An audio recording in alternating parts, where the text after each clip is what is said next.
fico um bocado embaraçado porque não sou nem da saúde mental, nem trabalho neste momento em serviços de saúde propriamente ditos.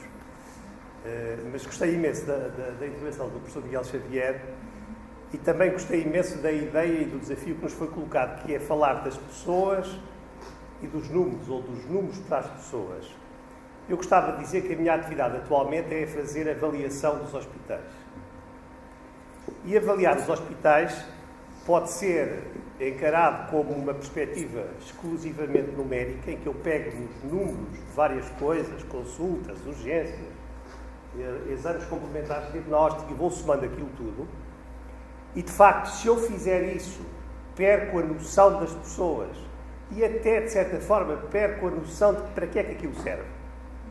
Até às vezes, quando ouvimos os ministros da Saúde a falar, até ficamos a pensar que é bom fazer muitas cirurgias, muitas consultas, muitos medicamentos tomados pelos doentes, porque isso é sinal de que somos muito bons.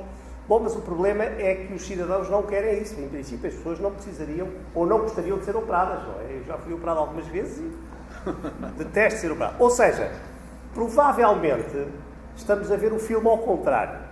Estamos a ver, habitualmente, um filme de produção de dados, quando o que temos que perceber é, mas esses dados correspondem a quê? Com que utilidade? Com que sentido de eficácia? Com que sentido de eficiência? Com que resultados para as pessoas? Eu vou falar um pouco sobre isto, mas se me permitem vou ser um pouco fastidioso no princípio e espero que na parte final percebam porquê. Posso também ir por aqui? Não posso? Não, tem que ser por aí. Bom, a minha área de conhecimento, e também dou aulas na Escola de Saúde Pública, a minha área de conhecimento são as políticas de saúde, as estratégias em saúde, e durante muitos anos fui gestor hospitalar. Agora, como veem, a minha função está muito circunscrita à área da avaliação de resultados em hospitais. Mas não deixo, como professor, de ter preocupações quanto à evolução do sistema de saúde. E por isso, até porque aqui eu penso que se joga a questão central para passarmos dos números para as pessoas, nós hoje estamos confrontados com novos desafios de natureza global, estratégica para os sistemas de saúde. O professor Miguel já falou em alguns aspectos que eu, de certa forma, permito-me repetir. Evidentemente que o primeiro desafio, e qualquer político ou qualquer pessoa minimamente informada percebe que os sistemas, sejam eles quais forem, o educativo, saúde, o que for, têm que ter sustentabilidade. O dinheiro não cai do céu aos trambolhões e, portanto, só podemos fazer coisas quando temos recursos para as fazer. Podemos até estar cheios de boas ideias, mas se não há recursos, não há, como dizia, sem palhaço não há circo. E, portanto, não podemos fazer as coisas, por muito que saibamos muito bem como é que elas se fazem, se não tivermos uma retaguarda com recursos para as fazer.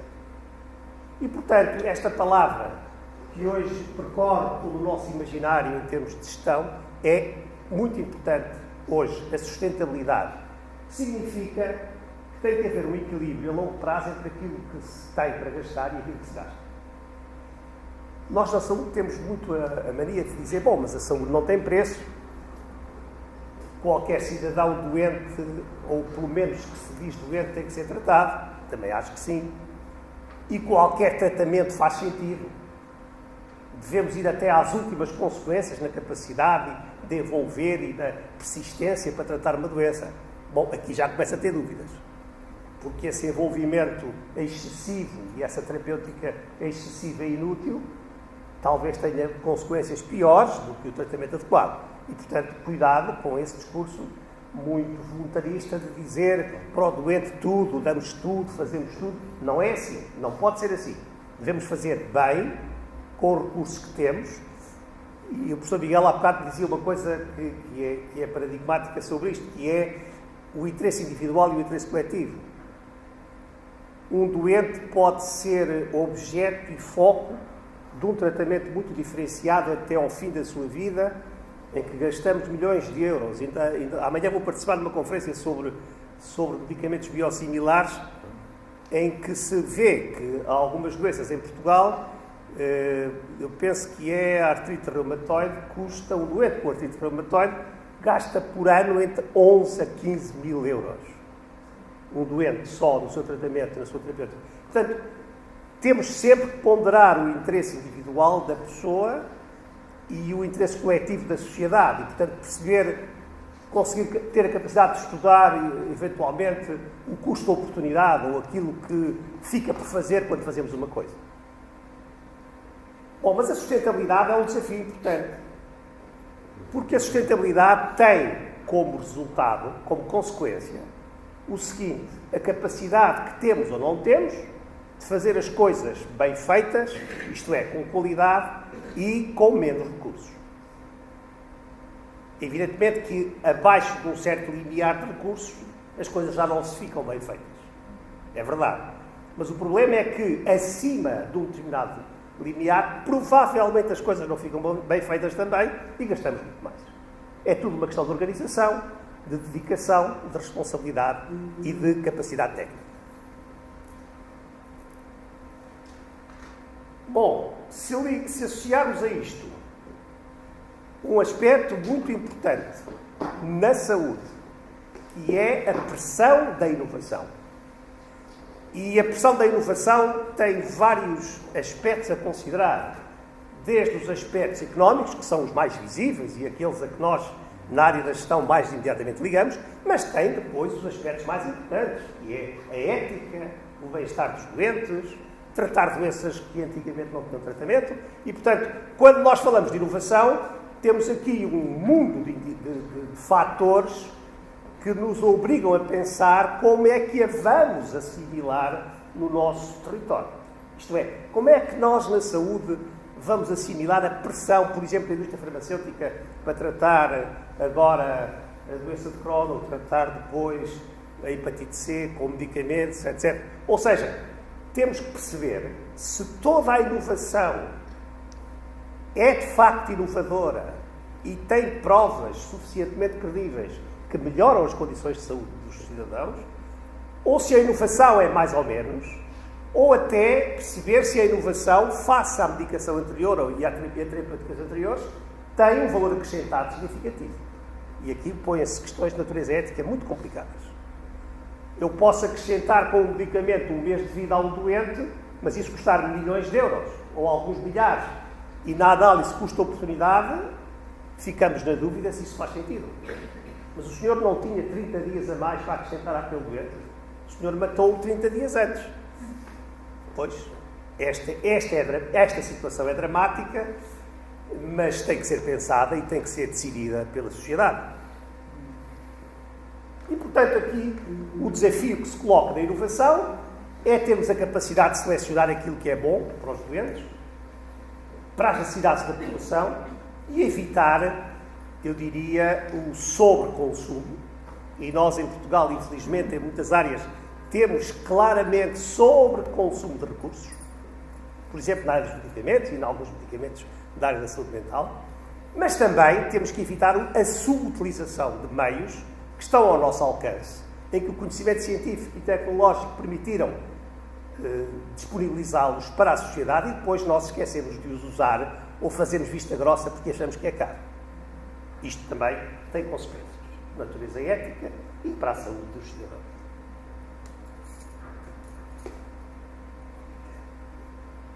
Bom, como corolário um pouco disto tudo, eu trago-vos ali uma expressão que não consigo traduzir bem em português, que é a expressão accountability. Accountability é um bocadinho mais do que a responsabilização. Accountability é uma responsabilização em que nós conseguimos objetivar o que era possível fazer-se e medir exatamente até onde vai o nível de responsabilidade de um gestor, ou de um médico, ou de um enfermeiro. E esta questão da accountability, se quiserem a minha franca opinião, o que eu faço hoje em dia é um pouco esta questão da accountability, é tentar medir se, com os recursos que os hospitais têm, podiam fazer um pouco mais, ou podiam fazer um pouco melhor. E, portanto, o que nós pretendemos com a accountability é criar nos responsáveis, quer ao nível clínico, quer ao nível da gestão, a ideia de que têm que demonstrar de forma permanente como é que usam os seus recursos, como é que os seus meios são utilizados. Mas para isso, e aqui é que está o problema, temos que criar instrumentos de medida que sejam aceitos por todos. Como é que eu vou medir isso? O senhor está a dizer que eu tenho que ser accountable, tenho que assumir responsabilidades de demonstrar que utilizei estes meios bem. Mas como é que eu faço essa demonstração?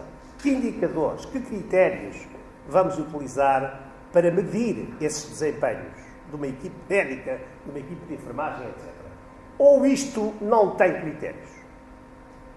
Podíamos também, e vejo às vezes pessoas, enfim, muito atrapalhadas ou até muito displicentes, que dizem, não me faça perguntas dessas. Nós estamos aqui para tratar os doentes. Não me pergunte se isto correu bem, se correu mal, se gastei mais um frasco de medicamentos ou não. Quer dizer, não me pergunte isso, porque o que interessa é se os doentes são melhores. Pois é, mas nós temos que ser accountable, temos que ter capacidade para fazer comparações, perceber que num determinado ambiente os resultados são melhores do que noutro ambiente, que um determinado cirurgião tem menos complicações e menos reintervenções cirúrgicas do que outro, para a mesma patologia. E, portanto, este é um pouco aquilo que eu faço do meu trabalho hoje. É tentar pegar os dados dos doentes dos hospitais, comparar situações clínicas similares e perceber quem é que tem desempenhos mais eficientes, do ponto de vista económico, mas também eficientes em qualidade.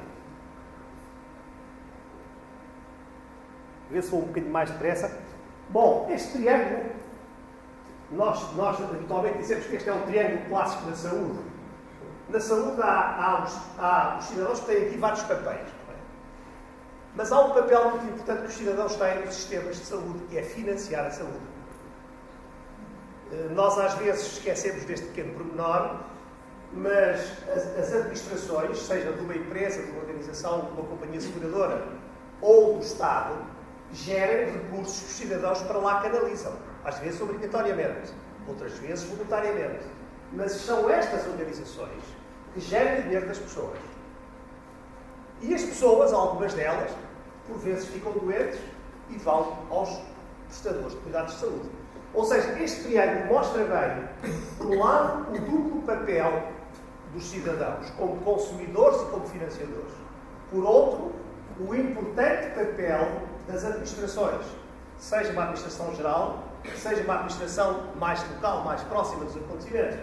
E reparem a diferença entre uma administração e os prestadores. Os prestadores estão ali primordialmente para tratar os doentes. E estes, provavelmente, não estão tanto nesse papel. Estes estão mais num papel de responsabilidade de resposta face ao dinheiro que os cidadãos lá põem, tentando, com esse dinheiro, obter um melhor resultado para a população. Se eu sou prestador local, tenho a preocupação de, entram X doentes pela urgência por dia, eu tenho que os tratar e tenho que fazer o melhor que sei. Posso. Pois é, estas diferenças de visão entre quem administra um bolo e quem está a debater no front office a prestar cuidados, estas diferenças de perspectiva podem criar vários tipos de conflitos de interesse e conflitos de perspectiva. Era bom, e hoje em dia defende-se isto, que se tentassem conciliar estas perspectivas. Não direi de forma absoluta, mas pelo menos minorar às vezes a distância que vai de quem administra recursos e de quem presta cuidados de saúde. E para isso criou-se a ideia de que, ao nível da clínica, também podemos gerir recursos, fazendo um pouco aquilo que a administração muito mais longe faz. E se calhar com melhores resultados. Porque quem faz gestão a este nível, mais próximo da realidade que tem a ver com o sistema de cuidados, tem mais a noção da boa utilização de recursos se o quiser fazer assim.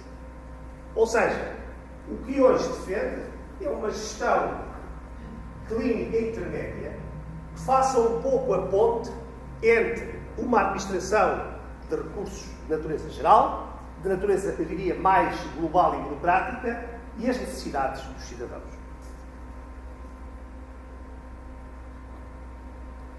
Ou seja, podemos dizer que a Clinical Governance é um misto de três coisas.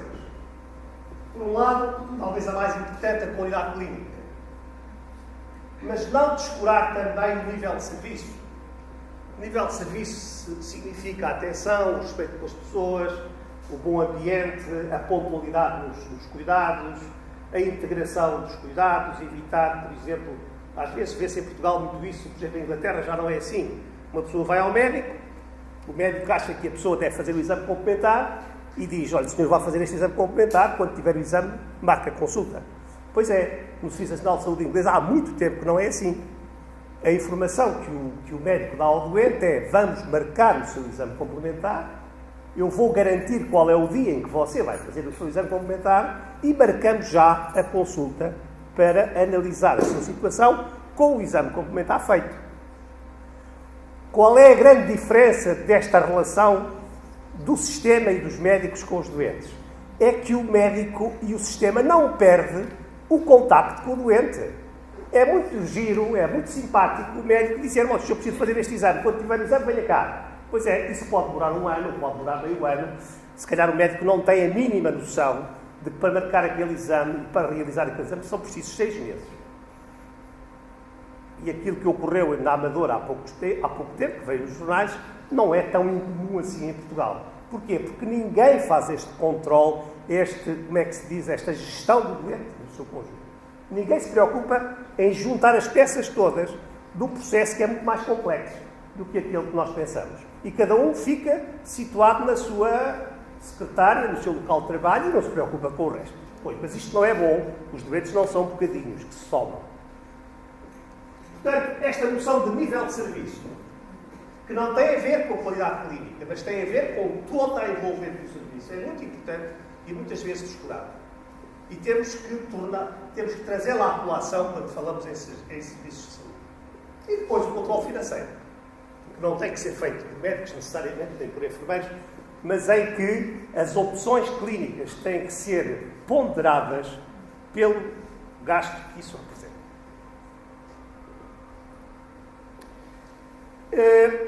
Mais recentemente, e o que eu trago aqui é uma adaptação de um trabalho de Michael Porter, que se dedica nos últimos anos muito às questões da gestão da saúde, e eu fui buscar isto a um artigo que ele escreveu recentemente, no ano passado. O que aqui está é que a grande questão hoje não é prestar atos, é criar valor para as pessoas. E é possível medir, ou pelo menos aproximar-nos a essa medida do valor que criamos às pessoas. Por um lado, as prestações de cuidados têm que ser integradas. Aliás, a palavra integração aparece em muitas destas bolas. O exemplo que eu vos dei do médico que recebe o doente e diz vai fazer este exame e depois, quando tiver exame, volta, mostra a desintegração dos cuidados, e o modelo inglês mostra ao contrário, que é, eu estou atento a este percurso, e este percurso para mim é importante, os timings são importantes, eu não vou deixar o doente ao Deus dará. Vou ser responsável também por condicionar os tempos de acesso nas diferentes etapas do processo de prestação. Outra questão importante, e esta é a que mais me preocupa a mim neste momento, é medir os resultados em saúde, resultados em termos de benefícios, e os custos que estes benefícios envolvem na perspectiva dos doentes. Se quiserem, esta é a mudança de paradigma mais importante na avaliação dos sistemas e das organizações de saúde. É mudarmos de um modelo baseado em produtos ou em atos, se quisermos, para um modelo em que os atos estão incorporados num ciclo e o que nós queremos é avaliar o resultado final ou intermédio desse ciclo. E temos que criar novos instrumentos para fazer estas avaliações. É claro que isto tem consequências nos modelos de pagamento, quer aos hospitais, quer aos prestadores. O modelo muito típico de pagar por atos, que é o senhor doutor faz 500 consultas num mês, recebe X, se faz 200, recebe menos, se faz 1000, recebe muito mais. Pois, mas o problema é saber que consultas são essas. Será que está a trabalhar sempre com os mesmos doentes? E até lhe convém esse modelo? Ou não consegue fechar ciclos e começar com novos doentes, e os doentes que vai tratando vão ficando bem. Ora bem, temos que ter a capacidade para abrir esta caixa e perceber o que é que se passa nesse conjunto de dados que ele vai prestando e que vai, enfim, receber e ser financiado. Portanto, os modelos de financiamento vão mudando. Hoje em dia fala-se muito em financiar os sistemas de saúde pelos resultados nos doentes e não pelos atos praticados. Outra coisa importante, e vocês aqui estão num centro hospitalar que envolve várias unidades em zonas diferentes da região, portanto em localidades diferentes, Lixo, Caldas e Torres Vedras, exatamente. Uma coisa que se fala muito é esta integração de cuidados, mas a integração de cuidados não é necessariamente, não implica necessariamente que se tenha que fundir organizações. O que hoje se defende, e Michael Porter também diz isto nos seus textos, é que nós podemos integrar cuidados através de sistemas de informação e de comunicação entre profissionais. Não precisamos de juntar organicamente cuidados. Às vezes até funcionam muito melhor cuidados integrados através de uma rede de referenciação bem oleada, bem montada, do que integrar fisicamente ou organicamente instituições. E, por fim, esta ideia de, a nível de uma região, ou até de um país, se quisermos um país pequeno, como o nosso, por exemplo, criar modelos de integração da prestação em que os doentes estão acompanhados de uma forma multidisciplinar, integrada, e em que o controle do seu percurso e do seu ciclo é sempre feito de forma, eu diria, centralizada num determinado eixo de prestação e que vai dinamizando e desenvolvendo a sua atividade ao longo de todo o ciclo desse tempo.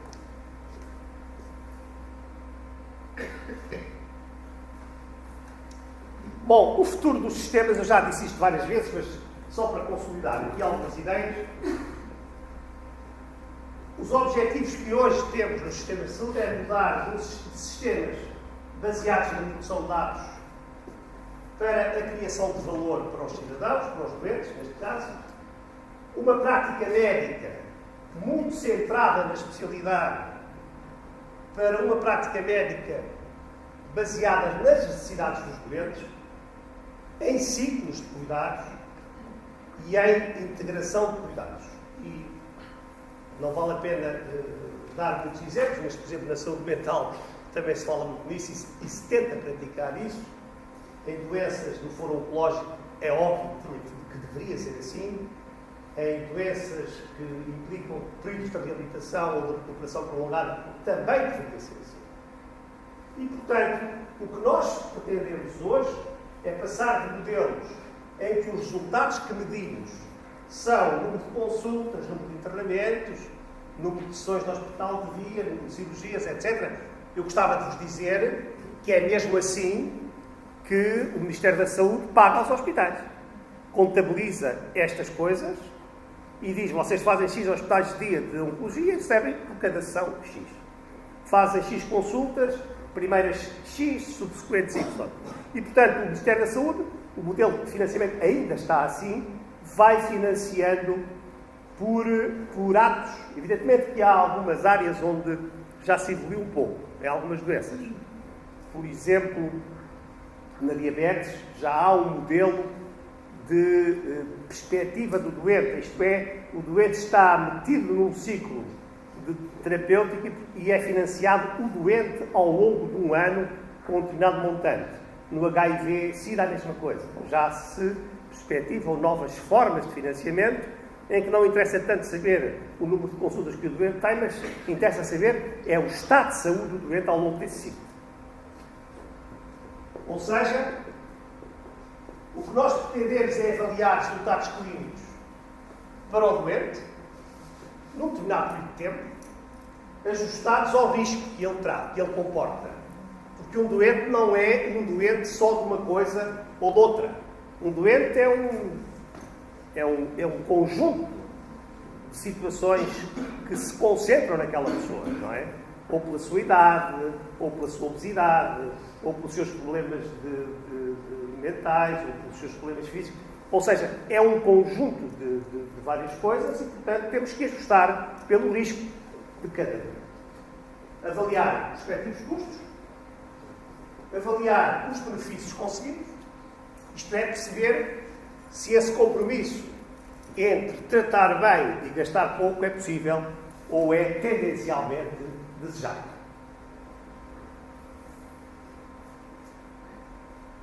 Bom, eu vou passar por cima disto porque isto não tem muita importância, mas gostaria de só, até porque já é tarde, já vamos longe na conversa, dar-vos aqui alguma informação sobre alguns trabalhos que temos feito na nossa empresa, na IASIS, nos últimos tempos, e que têm a ver com esta nova perspectiva de avaliar os resultados em saúde, os cuidados de saúde. Não por atos, mas por resultados nas pessoas. Começo por uma questão importante e que é uma condição sine qua non. Se nós não tivermos registros clínicos, e estão aqui muitos médicos, enfermeiros, que fazem os seus diários de enfermagem, e eu gostaria de dizer que os registros clínicos e de enfermagem são preciosos para se avaliar resultados em saúde. Se nós despachamos, porque pomos só o diagnóstico principal e pouco mais sobre o doente, não estamos a associar nesse doente o verdadeiro retrato do seu estado de saúde. Nem estamos a registar e a avaliar e nem damos condições para avaliar os seus riscos. E, portanto, uma das questões básicas para fazer boas avaliações em saúde é ter os registros bem feitos, não só do ponto de vista burocrático, mas descrevendo com exaustividade a situação clínica real dos doentes. Outro tipo, e nós fazemos a análise destes indicadores com base em métricas que temos. Portanto, percebemos se um doente de determinado hospital, se o hospital é muito complexo, evidentemente que os doentes têm que ter muito mais registros do que muitas vezes em hospitais de pequena dimensão. Bom, analisamos a complexidade dos doentes, analisamos também os tempos de internamento, porque o internamento é uma medida importante, quer para perceber os custos que isto tem, quer também para perceber o risco que o doente corre. Conseguimos hoje identificar os perfis terapêuticos por patologia, qual é a medicação que o doente toma, o conjunto de medicamentos que o doente toma, o conjunto de exames complementares que o doente faz e tentar perceber quem se afasta ou se aproxima de uma prática mais adequada. Por exemplo, a substituição de cirurgia de internamento por cirurgia de ambulatório, que é uma prática mais segura para os doentes e mais eficiente para o sistema. Em muitas intervenções cirúrgicas é possível essa substituição e há vantagens para o doente e para o sistema. Os tempos de espera, que às vezes são escandalosamente altos em Portugal, e, portanto, há aqui um conjunto de indicadores novos que vão ter que ser utilizados no futuro na avaliação dos sistemas de saúde. Eu vou-vos só chamar a atenção para esta experiência que fizemos, e isto foi um estudo que levamos a um congresso mundial dos hospitais este ano em junho, e fizemos este estudo em hospitais portugueses. Tomamos em conta estes hospitais centrais: Hospital do Porto, Lisboa Norte, Lisboa Central, São João e Vila Nova de Gaia. E o que é que fomos analisar? Fomos analisar alguns indicadores de segurança clínica. Bom, chegamos a conclusões um pouco preocupantes, vão já ver.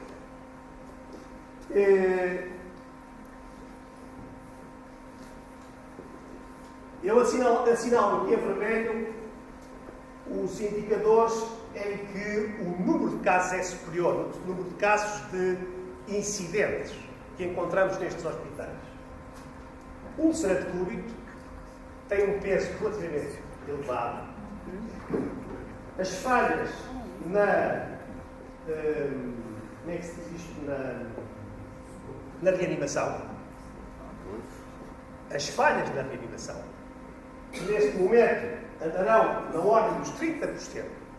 Isto é, o doente precisa de ser reanimado, vamos tentar a reanimação e em 30% dos casos falhamos. Evidentemente que há aqui um progresso positivo, não é?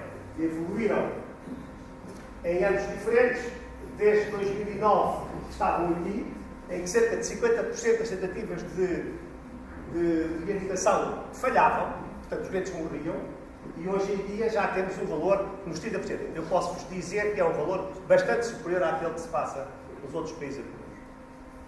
Estamos a falar de hospitais centrais, não é?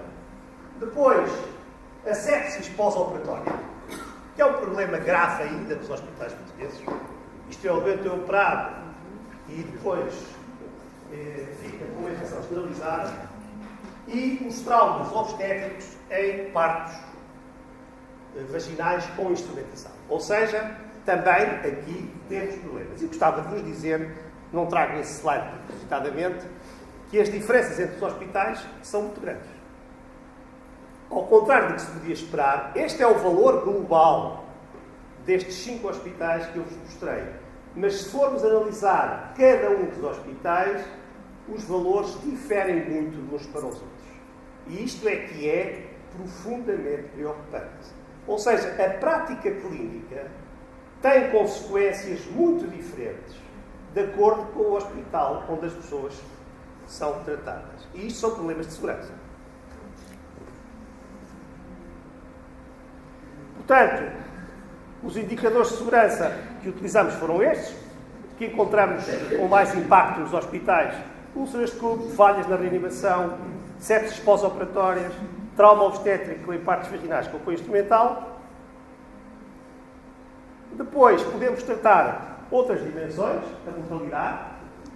As taxas de mortalidade têm muita importância porque, desde que sejam utilizados modelos de risco, isto é, desde que se consiga perceber quais as características específicas dos doentes, as complicações, as taxas de readmissão, as taxas de cesarianas, que é um flagelo nacional, como saberão, e a segurança do doente, que já vimos no exemplo anterior.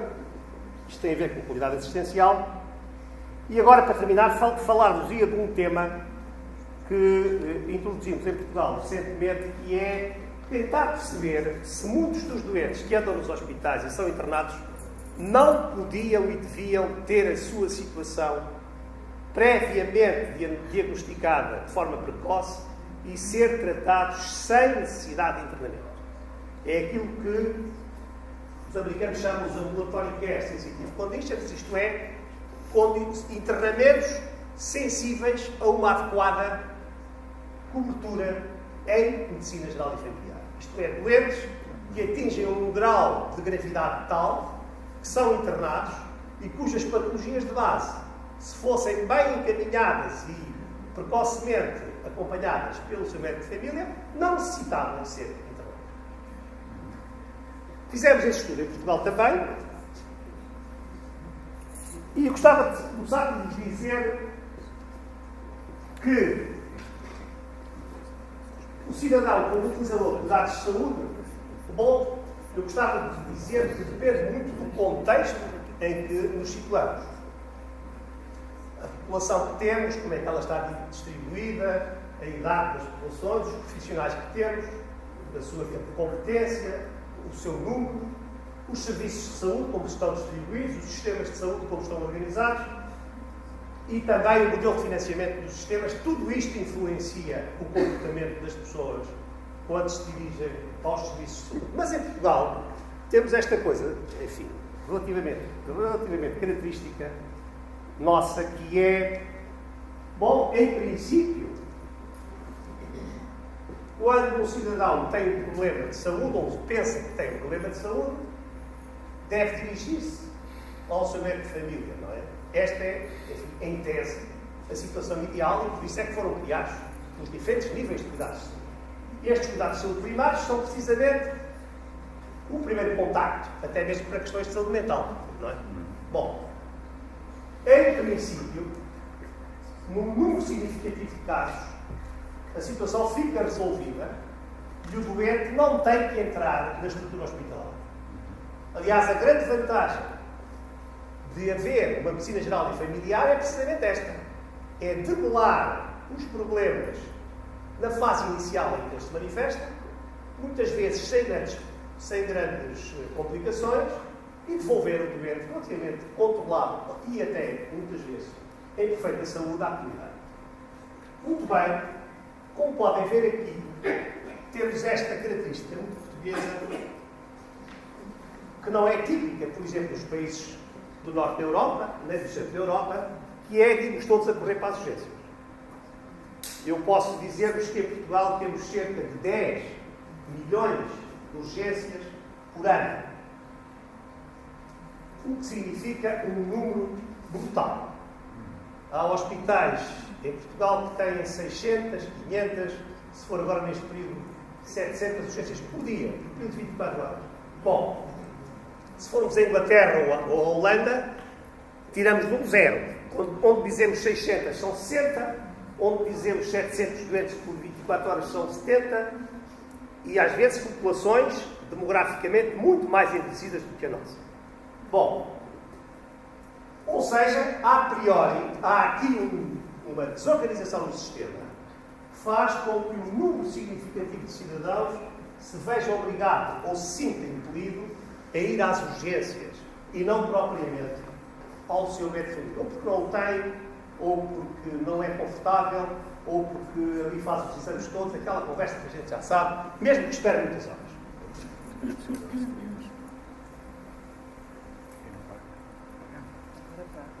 Bom, a partir dos cuidados primários, os doentes vão para a consulta externa quando for preciso, ou regressam à atividade e são encaminhados ou para a consulta externa ou para a urgência pelos seus médicos. Este devia ser o percurso normal e não este, não é?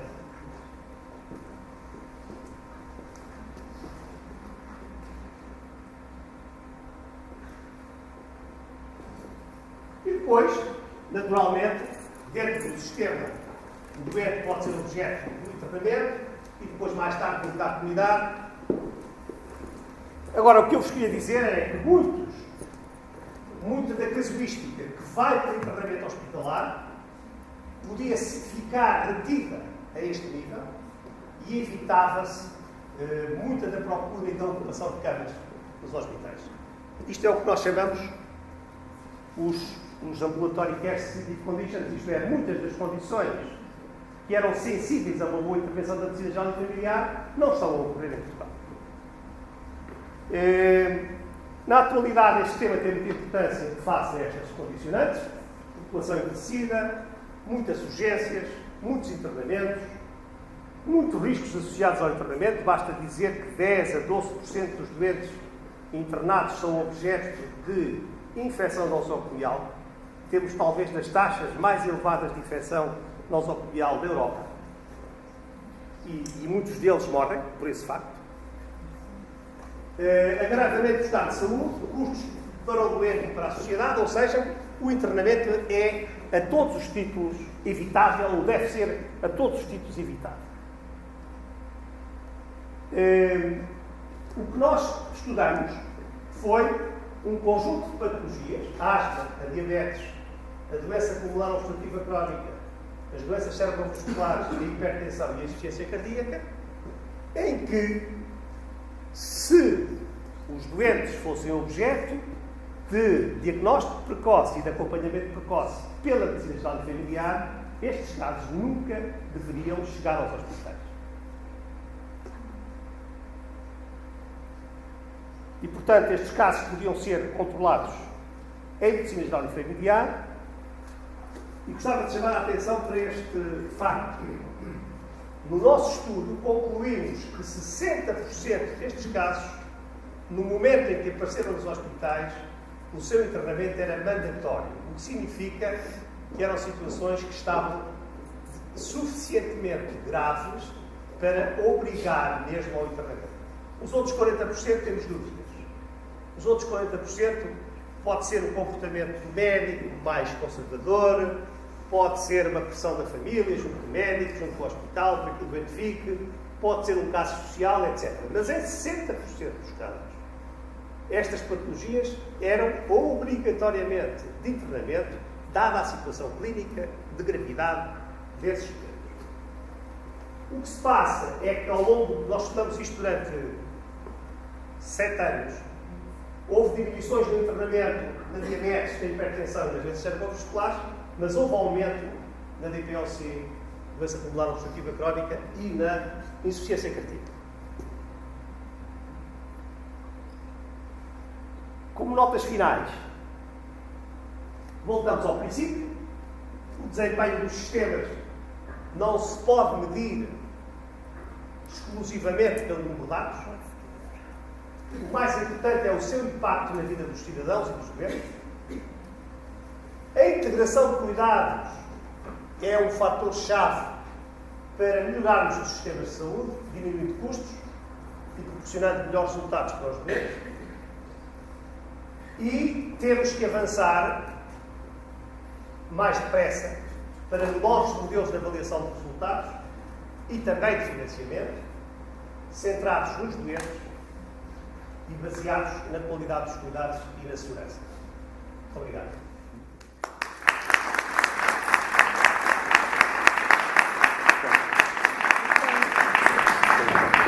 Não falou nada demais. Bom, e agora precisamos digerir isto tudo e também absorver outro tipo de prazeres, não é?